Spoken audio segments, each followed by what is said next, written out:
So this, as you know, we have an annual contract with both North Haven and we're actually the next item after this is Vinyl Haven. So we provided deputies for both islands. And we spent, I would say the sheriff and chief deputy spent an exorbitant amount of time with both contracts in the last 2 years, just trying to get them where they should be. Last year was Vinyl Haven.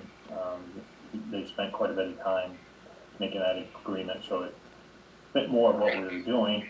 This year it was more with the North Haven to bring it in line similar to what the Vinyl Haven contract is. So the sheriff spent a lot of time on that.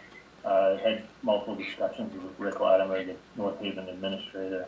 And the version you have in front of you that's marked up actually was really marked up when it first started because it incorporated everything from Vinyl Haven.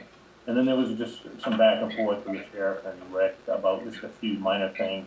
And that's kind of what you ended up in the revised red line that you have in front of you. And the sheriff is extremely happy with that version.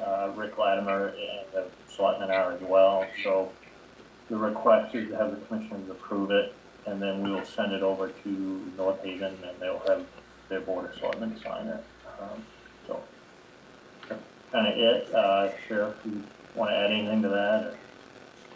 That's pretty much it. It was just making them.